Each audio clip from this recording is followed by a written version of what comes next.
Ben déjà, merci pour ce discours élogieux. C'est un petit peu trop pour moi.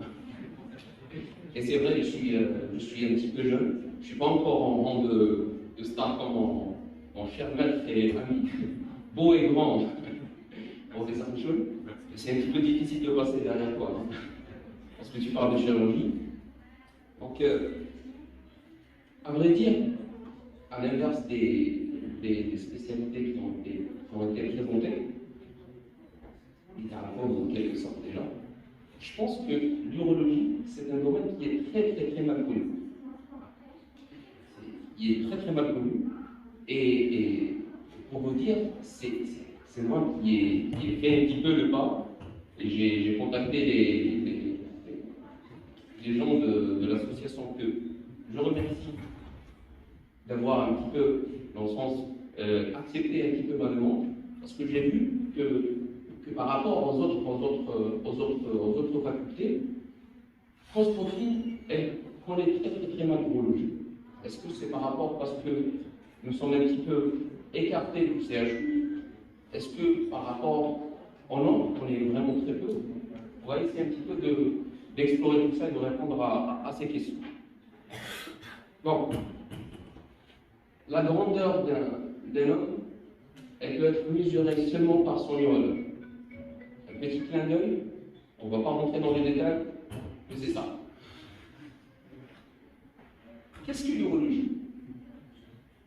Je pense que l'urologie elle a été un petit peu victime par son nom.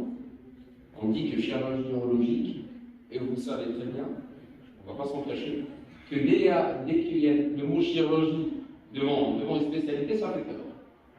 Dans le sens, voilà, on va faire uniquement de la chirurgie, c'est stressant, c'est pas évident de faire ça, et je pense qu'elle a été victime de son nom. Qu'est-ce qu'on fait concrètement? C'est la spécialité, c'est une spécialité qui est médico-chirurgicale. Et j'insiste sur le terme médico-chirurgical, parce qu'on a un volet médical qui est très pondérant par rapport à la chirurgie. Chose que vous ne savez pas. Personnellement, là, ça va me faire ma spécialité. Jamais aimé aucune information sur l'urologie. Ça, ça me fait, c'est quoi l'urologie? Quand بزاف كيراكم هنا بالي ديالو بزاف ما علموش ما باوش نديرو en quelque sorte. C'est vrai. Là non, t'as pas. Ok. Donc on va s'occuper de tout ce qui est tractus urinaire. Donc on va partir du rein, les urtères, la vessie, la prostate. Et je dis bien, le tractus urinaire chez l'homme et chez la femme aussi. C'est pas une spécialité où on traite uniquement les hommes. Une grande partie, ça, si ce n'est plus. Ok? Et on a une partie qu'on va consacrer à l'appareil reproducteur masculin. Ok? C'est une spécialité médico-chirurgicale. On va traiter des hommes et des femmes et on va se préoccuper un petit peu de l'appareil génital reproducteur masculin. Ok?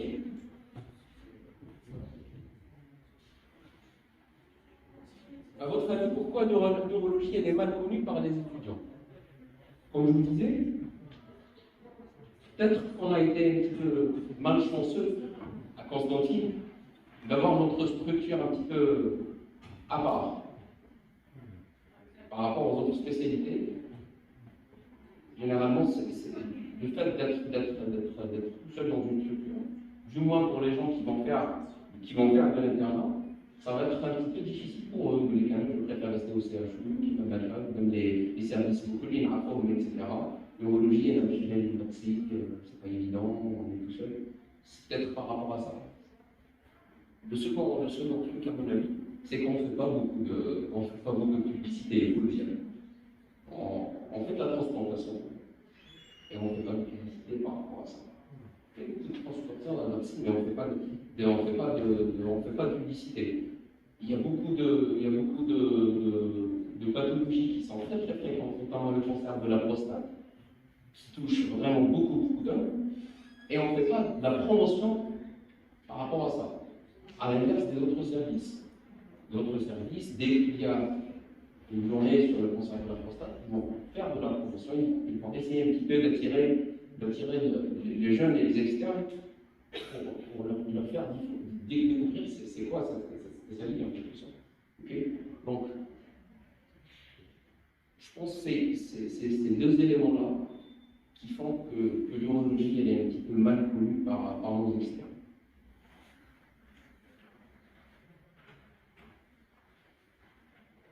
Je vais anticiper, je vais répondre à une question qui a été posée un petit peu pour tous les spécialistes. Pourquoi avoir fait urologie? C'est-à-dire l'urologie. Il faut savoir qu'il m'a pris cette gamme. Je ne savais pas ce que je voulais faire. J'avais aucune spécialité en fait. J'étais un petit peu perdu. Je donnais à l'internet rien qui m'intéresse beaucoup.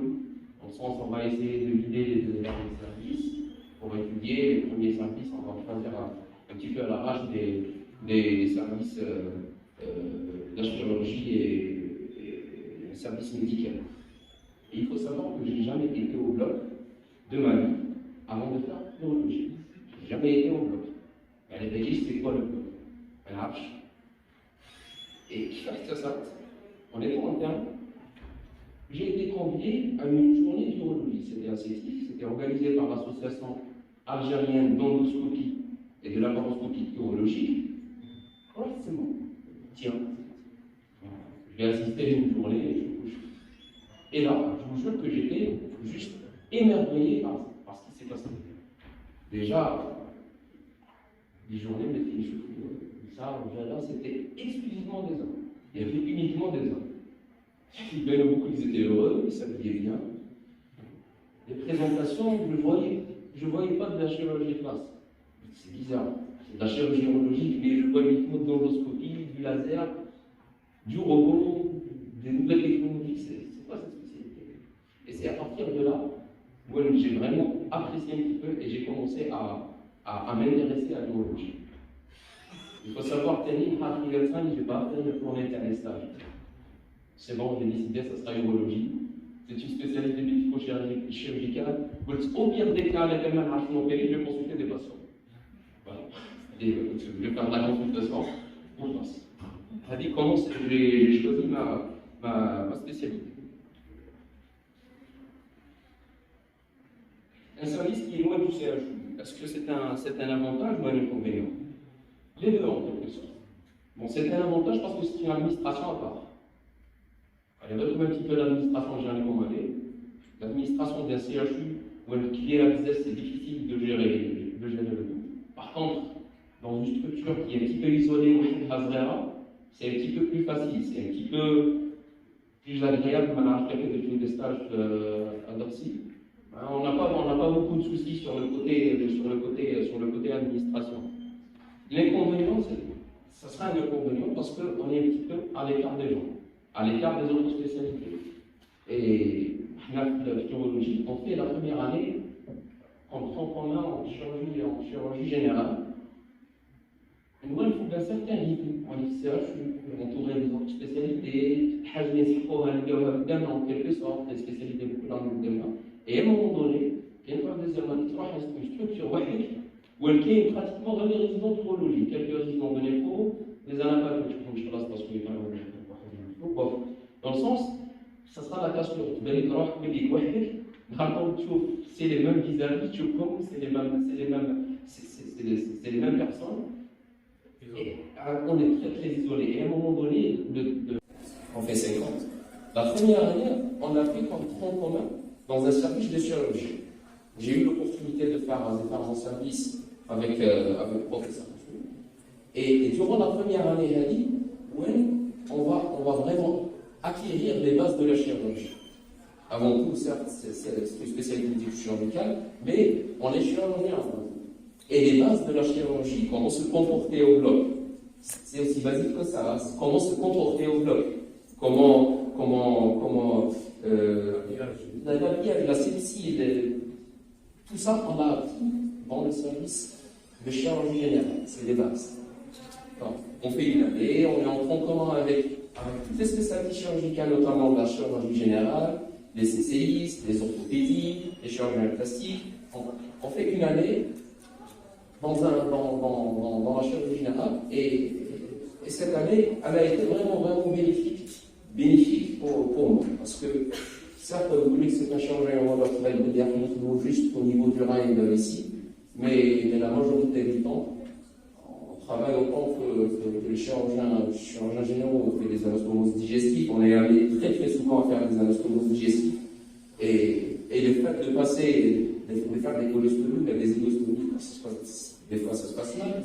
Et cette année, j'ai été là de faire la chirurgie. J'ai appris bizarre. Donc, c'est important de faire cette année. Cependant, الحاجة اللي نبحث فيها دايما سي كو تبان لك ما راكش في لا سبيسياليتي تاعك. سي سا لو غون انكونفينيون تقول انا قادر تبدا تحلل في لا شيروجي ومن بعد تروح بيرو تقول انا راه عندي كنت لي ومن بعد ا مومون دوني dans le sens تقول انا عام هذا نورمالمون ندير في لا سبيسياليتي تاعي. Il faut pas avoir pour les gens qui vont faire l'urologie, il faut pas voir le عام هذا de 7 ans. Il faut se dire que c'est une année où on va prendre les bases de la chirurgie. Au moins tu vas à votre service, tu seras prêt pour ça. Après, les deuxième, troisième, quatrième année, vous allez être au service et vous allez faire des rotations.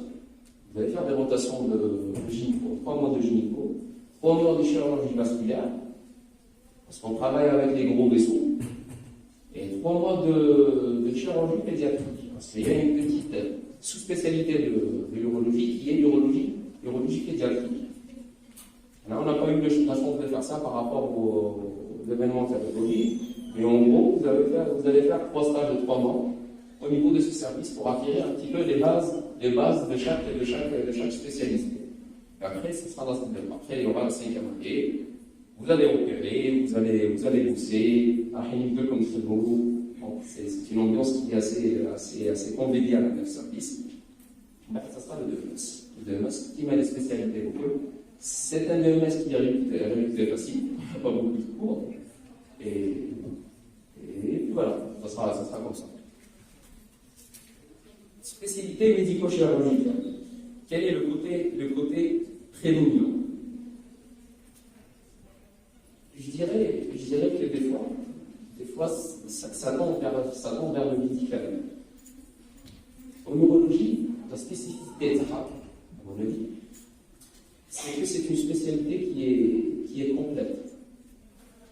Et un neurologue va assumer l'équation du diagnostic jusqu'au traitement. Donc c'est nous qui vont faire le diagnostic, c'est nous qui vont faire la prise en charge, et c'est nous qui vont faire le suivi. Et le diagnostic nous donne le fait qu'il y ait le diagnostic. On passera par tous les examens d'imagerie. Scanner. Mon ami le radiologue il est en train de lire. Donc scanner, IRM et échographie. D'habitude, qui m'a dit on va faire l'échographie. Oui, on fait l'échographie. Certes, c'est une échographie de l'appareil urinaire, mais on fait très très bien l'échographie. Voilà. Et on interprète les images. Tu as le scanner, on t'a bien. On va être chez lui. Et il dit tu ne vas pas opérer un confondu. Donc, la partie d'interprétation des images scénographique, elle est très importante dans notre spécialité. On n'en parle pas, hein, confondu. Le confondu, il est là pour nous aider. Mais d'habitude, on a certaines notions et tout ce qui est imagerie. On fait de l'imagerie, de l'historiographie avec des contrastes, notamment l'opacification des voies luminaires, par voie rétrograde ou par voie intégrale.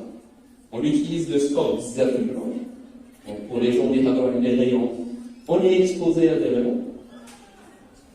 Sur le côté diagnostic. Sur le côté endoscopique, on fait des diagnostics endoscopiques de tumeurs, notamment des tumeurs de la vessie, des tumeurs des voies extractrices. Sur le côté prise en charge, on prend tout ce qui va toucher, l'appareil urinaire, je dis bien, mais le rein, dans certains cas, sur le rein, jusqu'à la prostate. Sur le côté bénin et sur le côté oncologique. Donc, j'ai mis un cancer qui va toucher l'appareil urinaire, c'est dans notre ressort. Ok. Et après le suivi. Pour revenir à la partie médico-chirurgicale, il y a certaines pathologies qui s'apprêtent bien à des médicaments. Je vais vous donner un exemple, par exemple, l'hypertrophie bénigne de la prostate. Là, je vais avoir une HPV, on va traiter. On va juste mettre des médicaments et peut-être que le patient ne va jamais être opéré. D'accord. Tout ce qui est infection urinaire, hyperactivité vésicale. Il y a plusieurs pathologies en urologie qui s'apprêtent bien à un traitement médical. Mais il y a pathologie qu'on va faire. Il y a quelque chose avec la consultation, mais elle a une opération. Au contraire. Au contraire. Et si jamais je peux donner un ratio, je suis vraiment entre 50 et 50. Il y a 50% de médical et il y a 50% de chirurgical. Et croyez-moi, c'est ça la vraie force de l'urologie. C'est ça la vraie force de l'urologie. Il y a beaucoup d'urologues qui n'en perdent pas. Qui n'en perdent pas. Ils font uniquement de la consultation, mais ça vient de place. Bien. D'accord. Alors, on a le petit plus avec il fait un petit peu la différence entre d'autres spécialités. Uro ou néphrologie, est-ce qu'ils sont associés ou dissociés? Je pense qu'il n'y a pas de néphrologue. J'espère. Bon, on va être associé un petit peu, à mon avis, dans deux cas. Le cas de la transplantation rénale. La transplantation rénale, c'est une intervention, c'est un projet qui est multidisciplinaire. Et les néphrologues, ils ont un très grand boulot en préparation le suivi au des patients. Je pense que vous m'avez dit parce qu'il y a la préparation des patients pour choisir les bons candidats, et après le suivi au moléculaire. On sera amené un petit peu le temps. La période dit qu'on sera amené à travailler ensemble. Le deuxième truc qui est le Ramadan, c'est lors des urgences. Lorsqu'il y a une urgence, on demande aux néphrologues que le patient soit dialysé, ou qu'il y a un petit peu les équilibres, etc. Voilà. Mis à part ça, on a les deux trucs qui ont été malheureusement, la société de la c'est que la société fait le détail, elle a déjà ses droits. Chez moi, les relocs, je vois les néphrologues. Pour eux, tu vas et à chaque fois, 70% ou 80% de mes patients, ils disent c'est quoi la différence entre le travail avec l'héroïne ou le travail avec l'héroïne. C'est très différent. L'urologiste, elle va garder un petit peu le côté juste médical du rein, et l'urologie, elle va s'occuper de tout ce qui est chirurgie, tout ce qui est tractus urinaire. Donc, est-ce qu'ils sont associés ou dissociés? À mon avis, ils sont dissociés. Même si ça ne va pas plaire aux néphrologues. La plus longue intervention. Oui. Voilà. On n'a pas des interventions très longues comme lors de la chirurgie générale. Mais parmi les longues interventions libéraux, c'est la cystoprostatectomie totale, qui consiste à enlever la vessie et la prostate. On monobloque par là. Jusque-là, je veux savoir, on est à 2 heures, un petit peu, 1 heure et demie, maximum 2 heures de temps. L'autre côté, c'est la confection d'une entérocystoplastie. On va enlever la vessie et la prostate du patient. Qu'est-ce qu'on va faire? On va prélever un bout d'intestin grêle et on va le confectionner en quelque sorte pour faire une poche qui va remplacer la vessie. La partie chirurgie générale du début est très importante. Du moins pour connaître tout ce qui est anastomose, etc., anastomose digestive. Et du coup, voilà, le patient, au lieu d'avoir des poches et d'avoir un handicap urinaire, il va garder son schéma corporel et il pourra reprendre ses missions le plus normalement du monde. Et c'est ça l'intervention la plus longue qu'on fait. Ça doit durer en gros maximum 4 heures. Après, il y aura des interventions libérées qui sont on néphrectomie, ça arrive avant la thérapie, soit si ça se passe mal, c'est évident. Ok? Pronostic vital ou pronostic fonctionnel? Les deux. Oui. On a le pronostic vital qui est engagé lors des insuffisances rénales aiguës, obstructives, bien évidemment, qui est engagé dans des piénométries, parce que le patient il a un risque d'un choc septique. Et le pronostic fonctionnel, je vais donner un exemple tout simple, c'est lors de la torsion par exemple. Lors de la torsion testiculaire, le pronostic fonctionnel un petit peu du testicule est engagé. Le pronostic fonctionnel entre le pronostic fonctionnel, je dirais lors de la chirurgie de la prostate, où il y a un risque un petit peu d'incontinence, il y a un risque de troubles sexuels, et c'est pas toujours évident à gérer. Donc, les deux, ça va engager les pronostics vital et fonctionnel. Cependant, j'insiste sur un truc. Alhamdoulilah, on n'a pas beaucoup d'urgence qui engage le pronostic vital dans le sens pendant la guerre. Même s'il y a une insuffisance rénale aiguë, même s'il y a une pyélonéphrite, c'est pas de l'urgence absolue. C'est pas lorsque j'étais en première année, mais je mets les cardiaques. Les cardiaques, là j'ai un petit style, j'ai fait un truc qui m'a marqué, c'est que on ne s'habille même pas. Juste tu prends le gant et tu es assis avec le malade, tu fais rien. Les cardiaques, le malade va mourir. Ou même le brancard, c'est impressionnant. Donc là, on n'a pas ce genre d'urgence. La pathologie la plus fréquente, normalement, c'est l'hypertrophie bénigne de la prostate. Il faut savoir que les regrets à partir d'un certain âge, vous faites la prostate. C'est le truc le plus fréquent un petit peu, mais là, en neurologie, ça se traite bien. Il faut juste que ça soit pas un cancer de la prostate. Ça sera bien avec des médicaments. Ça se traite bien avec de la chirurgie. Donc, à mon avis, c'est la pathologie la plus fréquente. Qui alarme le plus le patient, c'est l'hématurie, à mon avis. Le patient est coulé de salive, d'un seul coup, il commence à pisser du sang.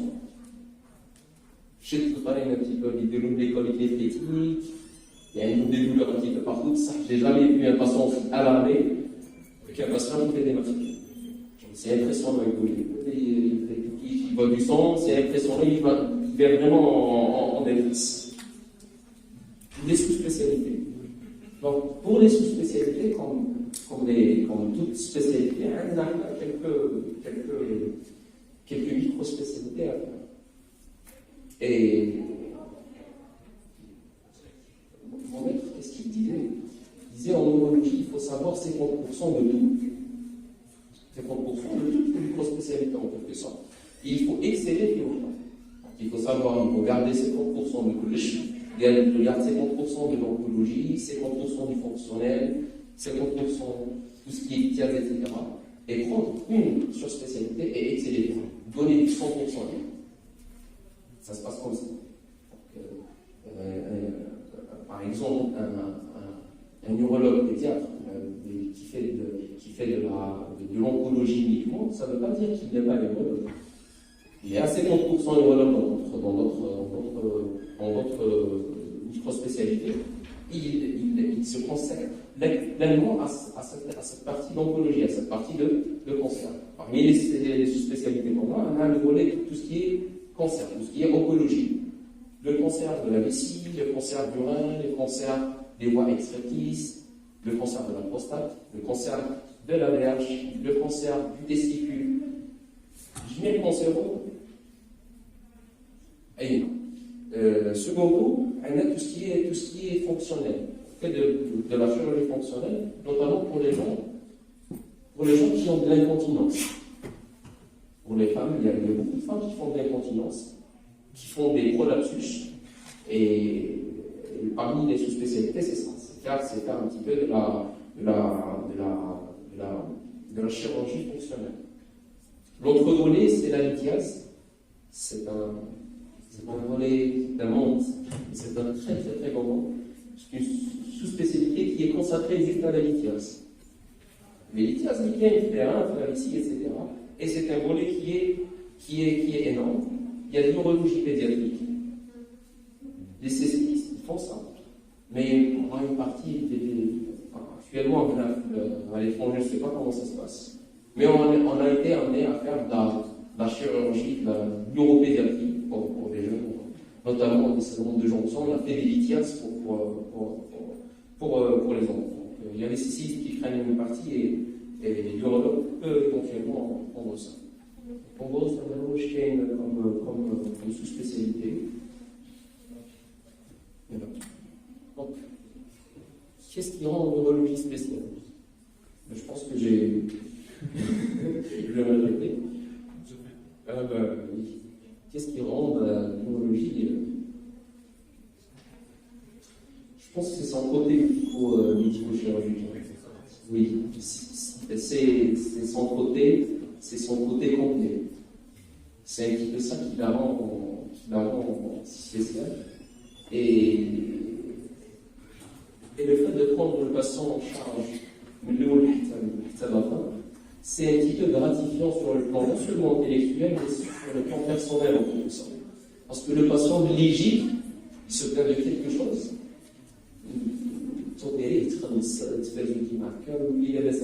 C'est vraiment quelque chose de gratifiant. Et je pense qu'il n'y a pas beaucoup de spécialités où on peut faire ça. Quelles sont les difficultés à rencontrer? Je ne sais pas sur quel point. Qui a fait des listes? Par rapport à la formation. Par rapport à la formation. Des difficultés à rencontrer par rapport à notre formation éventuellement.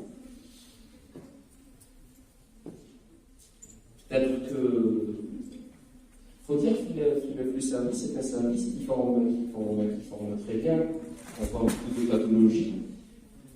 Est-ce que, personnellement, enfin, je parle à un moment, est-ce que j'ai rencontré des difficultés? Pas vraiment, sincèrement, en toute franchise, pas pour. J'ai pas rencontré de difficultés durant mon cursus. C'était vraiment très bien. Je n'en trouvais aucun problème par rapport à ça. Et je pense que tous les urologues vont vous dire ça. Il n'y a pas quelqu'un qui va se plaindre un petit peu mais pendant son cursus. Vie privée et vie professionnelle, j'ai rajouté chiffre des chiffres. J'ai rajouté 2 diapos. Vous connaissez le Medscape, le site Medscape, c'est un site qui est américain. Et chaque 2 ans, il fait des questionnaires sur pratiquement 20 000 spécialistes. Bon, ils vont les interroger sur leur spécialité, comment ils se sentent, combien ils gagnent de l'argent, comment ils peuvent, comment la spécialité retentit sur leur vie privée, etc. Et j'ai gardé que le dialogue. C'est que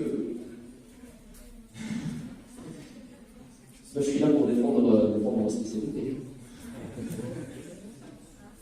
Qui sont les spécialités qui sont les plus anxieuses dans la vie? Donc je pense qu'on est en bas de classement. Et les médias, ils sont jusqu'à dans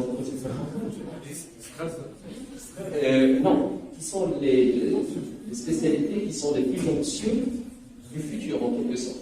Ah oui, non. Oui.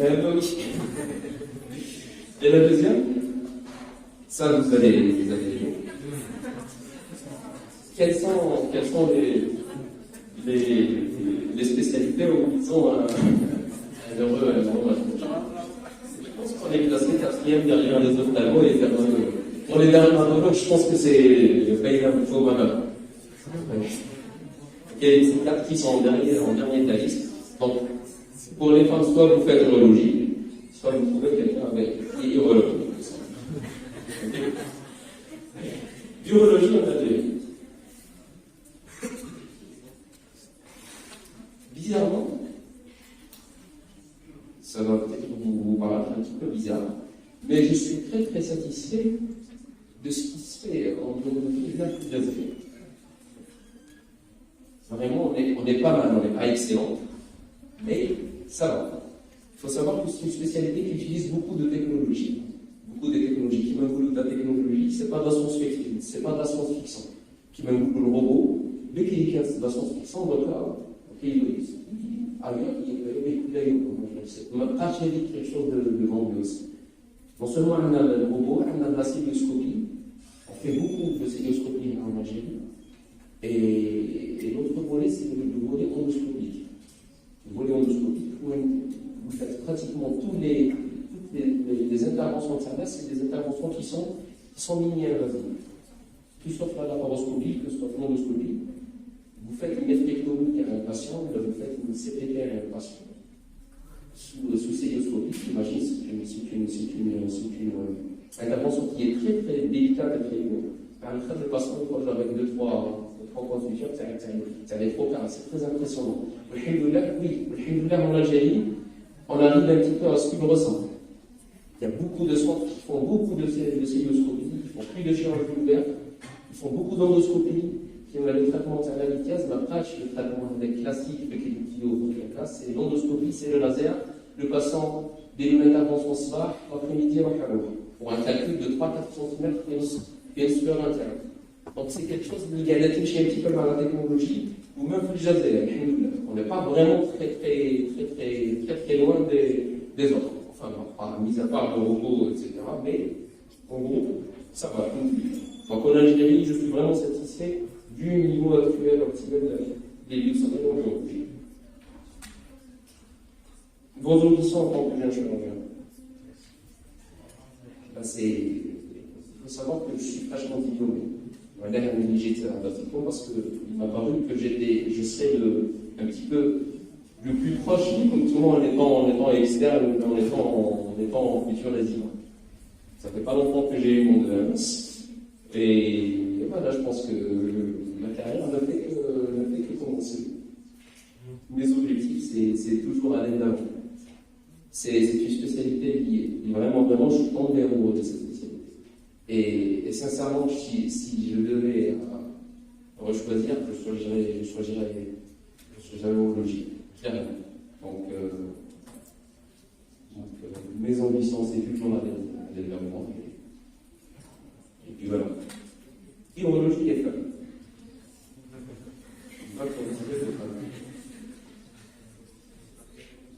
Oui, c'est la meilleure question de ma vie.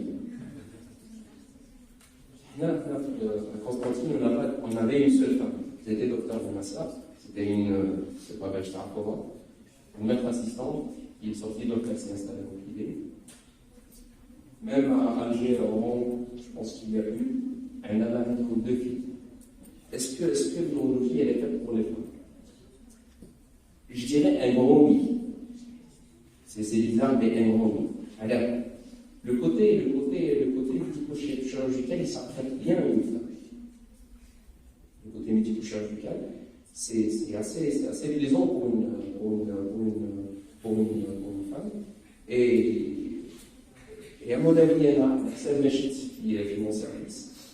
Guide Belli, enfin, une seule femme, mais les femmes, ils sont un petit peu plus sensibles que les hommes sur les plaintes des patients. Je vais m'expliquer. Lorsqu'on opère quelqu'un, en post-opératoire, le patient il va se plaindre de quelque chose, des douleurs, etc. Et j'ai remarqué que la femme elle est plus sensible aux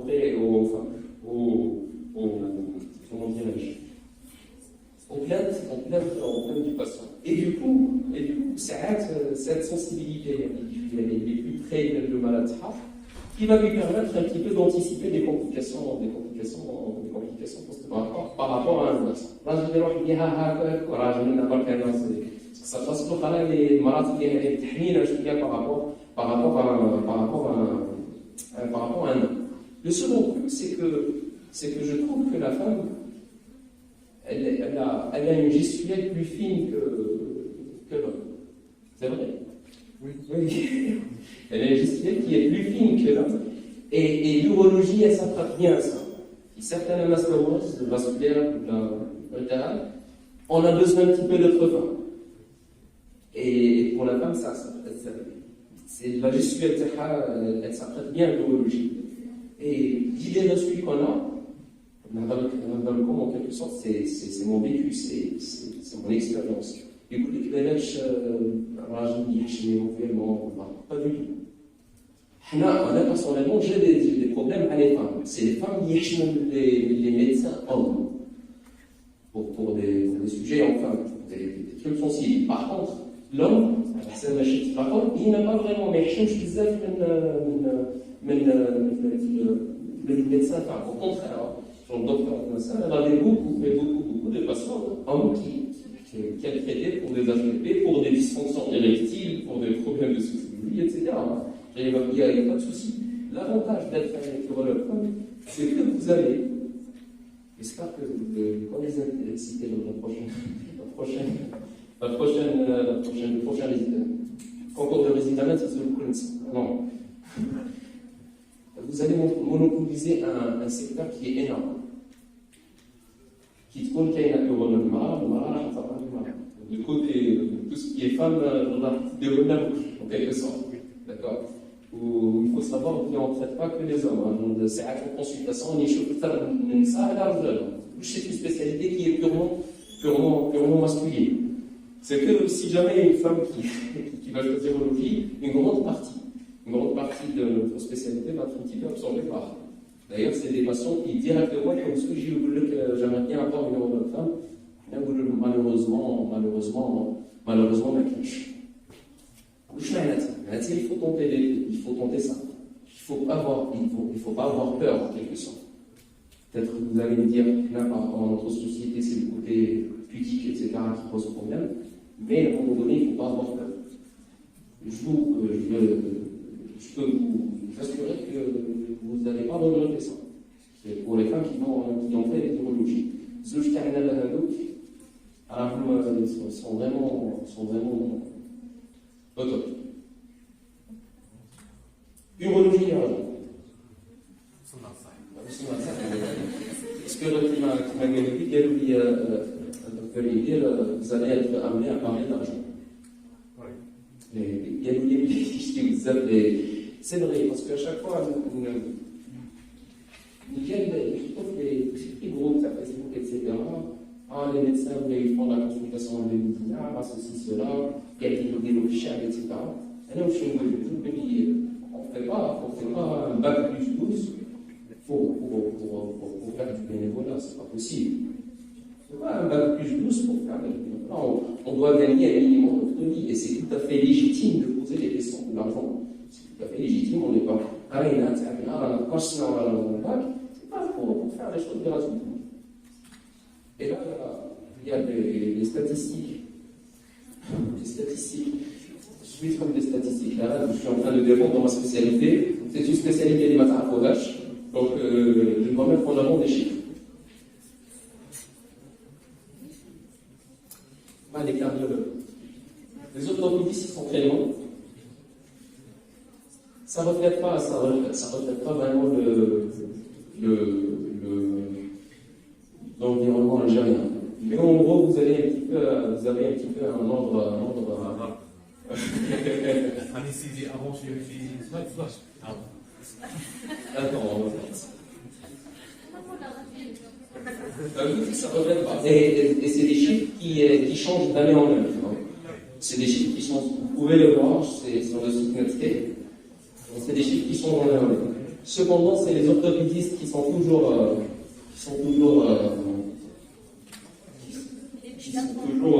si vous n'étiez pas chirurgien-urologue, vous pourriez être. Sincèrement, à la belle, c'est bien de jouer le jeu au plus. Sincèrement, je serais comme un chirurgien. Urologie, la recherche scientifique. Ça, c'est le point noir de l'Algérie. Qui m'a guidé le professeur Mansour. C'est ça un petit peu le souci. Je me souviens, à un moment donné, je voulais faire une publication concernant l'expérience de notre service dans la prise en charge des tumeurs rénales. Et j'ai choisi de récupérer un petit peu les nephrectomies qu'on a faites au service depuis 2016 jusqu'à 2021. Et je trouve un petit peu comment c'est douloureux, c'est fatigant. Imagine, j'étais obligé d'aller aux archives, récupérer des centaines de dossiers depuis 2016 et lire dossier par dossier, vérifier dossier par dossier, etc. pour faire un truc tout simple, une étude rétrospective qui n'a pas vraiment finalement d'impact sur le côté scientifique. Le problème que je disais, c'est que c'est pas un problème d'envie. On a envie de faire des choses. On a envie de publier des trucs, on a envie de faire de la recherche. Mais l'infrastructure un petit peu qui est notamment, لازم vraiment une informatisation des données. C'est très important pour avoir des données qui sont récupérables et qui sont utilisables. Je pense qu'il faut aller vers l'informatisation le domaine de la santé. Un conseil pour un résident de première année. De première année qui a choisi urologie, il a choisi urologie. Vous pouvez donner un conseil pour un résident. Pour tout résident, bon, pour le conseil, pour quelqu'un qui va choisir l'urologie, je vais aller à l'avenir. Peut-être qu'il y a quelqu'un parmi vous qui va choisir l'urologie les années à venir. Il faut savoir que vous avez choisi une spécialité qui est passionnante. Et il faut être curieux. Bilal, à chaque fois qu'il y a une question qui revient, il dit que tu fais chaque information de service, etc. Maintenant, c'est une chose.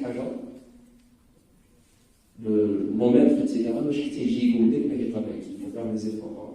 Genre, personnellement, je fais des externes et j'ai.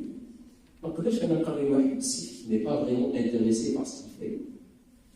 Mais je me dis, il faut faire des efforts, il faut s'intéresser, il faut être curieux, il faut tous les efforts pour avoir un petit peu pour pouvoir exceller dans votre spécialité. D'accord, on a dans son service pour les résidents, on a et j'ai eu des groupes de communauté, vous allez faire des efforts. On a un parce que j'étais il y a quelques temps, j'étais résident. Tu ne fais pas d'efforts, tu ne pourras jamais être bon dans ta spécialité. Il faut s'intéresser, il faut être curieux, il faut poser des questions. C'est ça être résident, c'est ça faire son cursus sur la spécialité. Le second truc, le conseil de vous, c'est qu'il faut garder jalousement votre spécialité. S'il vous plaît, pour les gens qui vont faire zoologie, gardez jalousement votre spécialité. C'est une spécialité qui a des spécialités qui vont s'embarquer. Et il faut la garder jalousement, il faut toujours garder ce côté médico-chirurgical parce que c'est ça qui fait notre force. D'accord? Donc, essayez de garder. Parce que les spécialités, beaucoup, non? Enfin, tous les spécialistes, tellement dans le sens, les hajas اللي ما ديرهاش ça va être pris par un autre. C'est clairement ça. La neurologie, ça va être récupéré par une autre spécialité. Et à un moment donné, la spécialité, elle va vendre. Je vais laisser ça pour l'oncologue, je vais laisser ça pour le néphro, etc. À un moment donné, avec le minimum de choses. C'est une spécialité qui est très vaste. Essayez de la garder un petit peu jalousement. Votre parcours au service en un seul mot, c'était un parcours qui est magnifique. J'ai pas eu de soucis. C'était je suis voilà. Mais là, ça me donne un point qui est très important. Pourquoi l'urologie, ça traite bien pour la femme? Pour le côté médico-chirurgical, la femme, elle est plus fine et enfin, dans sa gestuelle, elle est plus proche au patient qu'à l'homme. Et le second truc, c'est que c'est une spécialité, peut-être c'est la spécialité où la qualité des vie est excellente. C'est une spécialité où la qualité de vie elle est excellente. Dans ce sens, elle aide beaucoup les gars. Parce que, par exemple, les gars, non seulement il n'y a pas beaucoup d'urgence, ou même l'urgence qui dit, c'est 15 minutes, la fois ça. Dit qu'une peine obstructive, c'est 15 minutes avec les tombes. On est avec l'urgence. Je me souviens que ma première année, la chirurgie, c'était vraiment très physique, c'était vraiment très fatigant. Dans le sens, même si j'ai pris ma appendicite,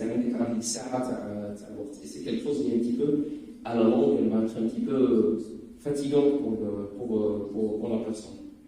Peut-être, oui, on est jeune, on a envie de travailler, etc. C'est vrai. Mais est-ce que vous pourrez garder un rythme finalement jusqu'à 70 ans. Ça rien. Donc, je pense qu'on est une des spécialités qui a la meilleure qualité de vie. La qualité de vie, généralement, dans les spécialités, mais soit les gars. Donc, les gars, ils sont tranquilles. Ça ne veut pas dire au contraire, on en perd des patients aussi lourds que la chirurgie générale. Hein. C'est des patients lourds, non payés, etc. Mais en gros, l'île, on n'a pas vraiment de soucis. راح تبان لي ما فيهاش ستريس ميزان ستريس تاع الكلور en gros il n'y a pas vraiment de souci. Spécialité chirurgicale فيها ضعف الكيلو ماهيش stressante et le plus important le personnel il est gentil. C'est quelqu'un qui a fait un stage à Nancy. Le personnel il est gentil, c'est vrai. C'est un petit peu tous les gens qui sont passés par Nancy, dans la porte, c'est le personnel qui est gentil, c'est vrai. Donc elle n'est pas stressante, c'est entièrement vrai. Et puis là-bas, privé, oui, c'est évident. Déjà, ce qu'il y avait une pour les suivis d'être bon pour avoir de l'argent privé. C'est vrai, je suis tout à fait d'accord avec vous, mais il y a certaines spécialités où c'est plus facile d'avoir de l'argent que d'autres. Dans le sens, il suffit des spécialités, certes, être bon, vous allez gagner beaucoup d'argent, mais certaines spécialités, c'est plus facile que d'autres, clairement. Et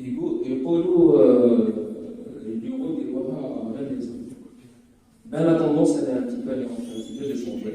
Peut-être que l'année prochaine, on aura une urologie au service, qui sait. Mais la tendance, elle est en train de changer. Moi, c'est la même chose. L'urologie, service lié, personnel hyper gentil, mais il faut que les Indiens, nous les FPI, ça va, et je confirme. Merci.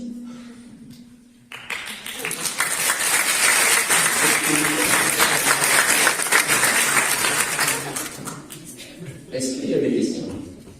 Oui.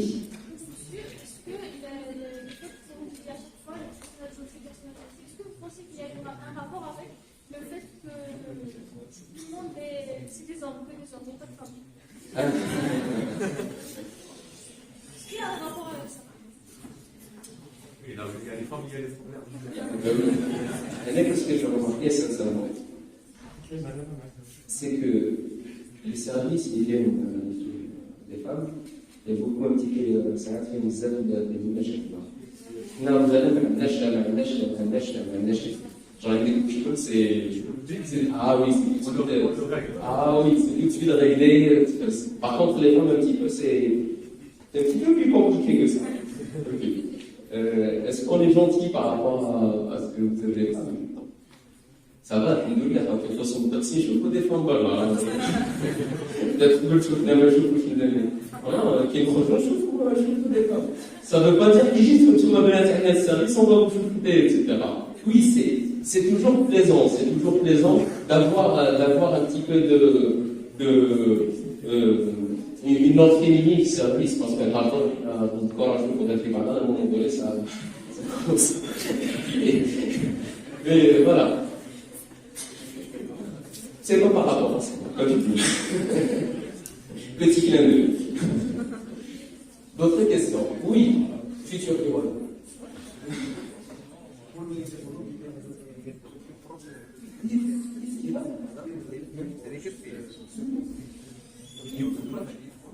Ah, sauf. Non. On dit de faire beaucoup de politique, mais absolument pas. Sincèrement.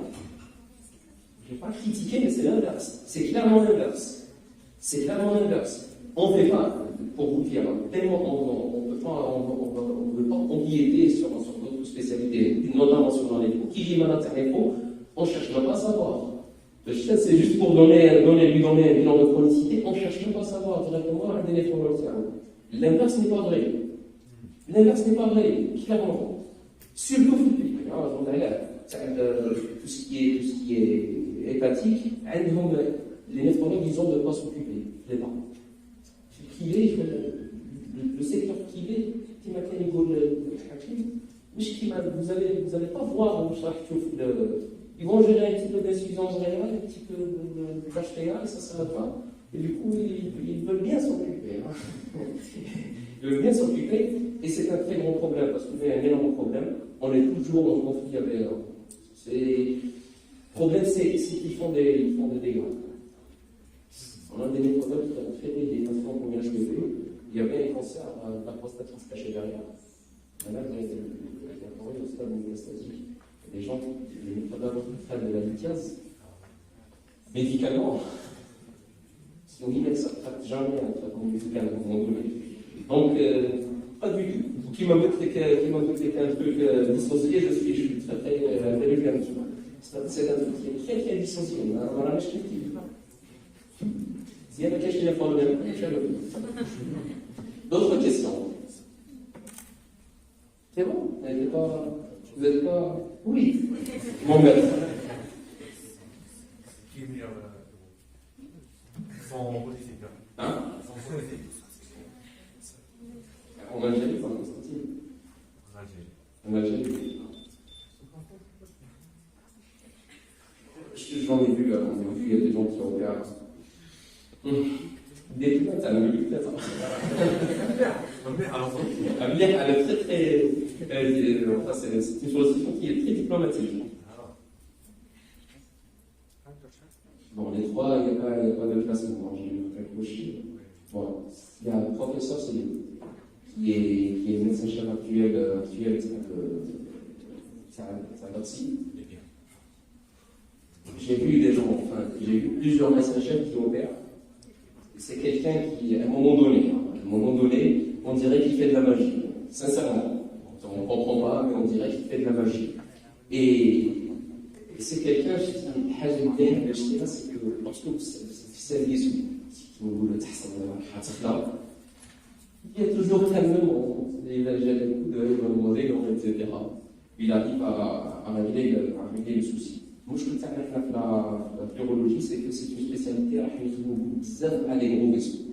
On va travailler directement au contact de l'aorte et de la ventrale. Donc, comme en contact, on est obligé de les disséquer. C'est très très. Et ça a les CPT, c'est les vaisseaux biliaires. C'est quelque chose qui, la moindre erreur, ton instrument de travail, tu fais un faux geste, et c'est la horte qui va te péter dans la gueule. Donc, à un moment donné, ça fait vraiment très peur. Hein. Au sens, il faut prendre carrément des couches, là, parce que ça fait vraiment très peur. Et du coup, Jéhovah, il règle ça vite fait, bien fait.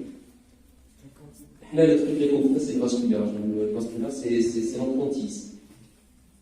Le patient peut mourir rapidement. Le second que j'ai vu opérer, c'est le professeur Ouelmet. C'est quelqu'un qui est excellent. J'ai eu l'opportunité de faire un feedback. J'ai jamais vu un champ exsangue qui me tient. Je vais dire exsangue. On dirait on dirait que c'est une maquette d'anatomie. Quand on a vu tellement il est très très minutieux, très propre dans ses gestes, oui, on dirait qu'il y a une maquette d'anatomie. Le troisième qui est exceptionnel sur le côté, l'avantage, c'est que c'est un excellent chirurgien et c'est un excellent pédagogue. Il fait beaucoup d'universitaires, c'est professeur de Rabat, c'est le professeur de Rabat, il est jeune, c'est un excellent. C'est un neurologue, à mon avis, qui est très complet, parce qu'il fait beaucoup d'universitaires et c'est un excellent. Voilà, c'est les trois